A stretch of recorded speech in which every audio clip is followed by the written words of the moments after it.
47 سالہ کینی نے اپنے گھر والوں کو بتایا کہ وہ 2 دن کے لیے موجاوی صحرا میں پیدل سفر کرنے جا رہا ہے، لیکن کینی کو کیا پتا تھا کہ وہ اپنے آخری سفر پر جا رہا تھا۔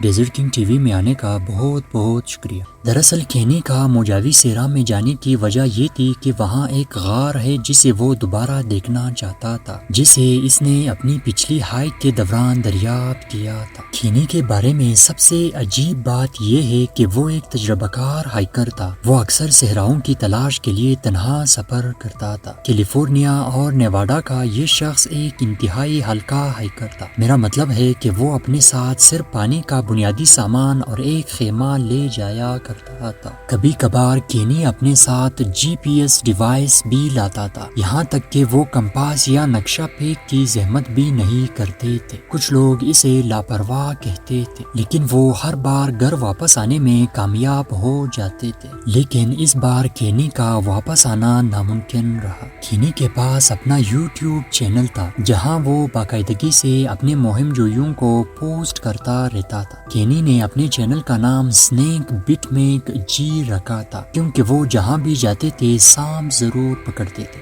لیکن کینی کی ایک اور عادت بھی تھی کہ وہ صحرا میں پائے جانے والے ہر غار میں گھس جایا کرتے تھے۔ اسے آپ غلط کہیں یا ٹھیک، لیکن یہ کینی کا ایک بہت بڑا شوق تھا۔ 2014 میں کینی نے انکشاف کیا کہ اس نے ایک پراسرار ایم کی شکل والی غار دریافت کی ہے۔ یہ غار شمالی لاس ویگاس کے شیپ پہاڑوں میں واقع ہے۔ اس نے اسے پیدل سفر کرتے ہوئے دیکھا اور دیکھا کہ غار کا ایک دلچسپ داخل دروازہ تھا۔ کینی اس کے پاس گیا، لیکن یہاں کچھ ٹھیک نہیں لگ رہا تھا۔ اس نے محسوس کیا کہ جب وہ غار کے قریب پہنچا تو اس کا جسم لرزنا شروع ہو گیا۔ اس غار کی کھوج میں ان کو سانپ نے بھی کاٹ لیا تھا، جس سے وہ کئی دنوں سے اسپتال میں رہے۔ یہاں صحرا میں اسے جانوروں کے باقیات بھی ملے اور اس کے ساتھ ساتھ پرانے جانوروں کے جال بھی ملے۔ کینی اس غار کی راز معلوم کرنے کے لیے بہت پرجوش تھے۔ سانپ کی کاٹنے کی وجہ سے وہ واپس تو آ گئے تھے، لیکن دوبارہ ایم غار میں واپس جانے کا منصوبہ بنایا،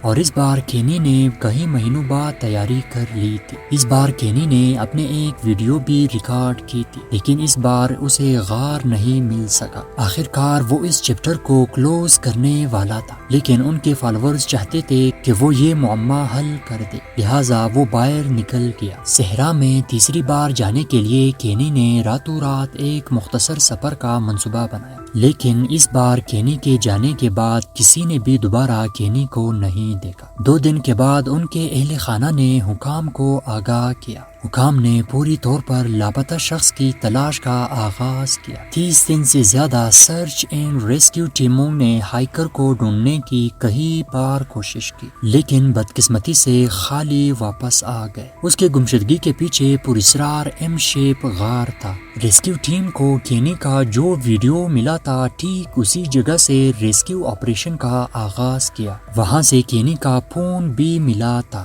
دراصل یہ تلاش کا 10واں دن تھا۔ اس کے بعد ریسکیو ٹیموں نے اسے ڈرون کیمرے کے ذریعے بھی تلاش کرنے کی کوشش کی، لیکن کینی وہاں کہیں نظر نہیں آ رہا تھا۔ کینی ایک ایسے خطرناک صحرا میں سفر کرنے گئے تھے جہاں کا ٹمپریچر 134 فارنہائٹ ہوتی ہے، یعنی 57 ڈگری سینٹی گریڈ تک جا پہنچتی ہے، اور وہاں راتیں جمنے کے لیے کافی ٹھنڈی ہوتی ہے۔ یہ امریکہ کا سب سے خشک ترین اور گرم ترین مقام ہے، اور یہ صحرا خطرناک جانوروں کا گھر بھی سمجھا جاتا ہے۔ یہاں پہاڑی بلی، زہریلی چپکلی مکڑیاں اور شہد کی مکھیاں پائی جاتی ہے۔ ان میں سے کوئی بھی جانور کسی کی زندگی کا خاتمہ کر سکتا ہے۔ ریسکیو ٹیموں کا بھرپور کوشش کرنے کے بعد بھی کینی کا نہ مل جانا آج تک معمہ بنا ہوا ہے۔ ماہرین کا خیال ہے کہ کینی کسی خطرناک جانور کا شکار بن چکا ہوگا، لیکن کینی کا باڈی پارٹس نہ مل جانا اسے آج تک مسٹری کہا جاتا ہے۔ مزید اس طرح کی انٹرسٹنگ ویڈیوز کے لیے ہمارے چینل کو ضرور سبسکرائب کیجیے، کیونکہ اب میں ملوں گا آپ لوگوں کے ساتھ ایک نئی انٹرسٹنگ ویڈیو میں۔ تب تک کے لیے اپنا خیال رکھیں۔ Thanks for watching video. اللہ حافظ۔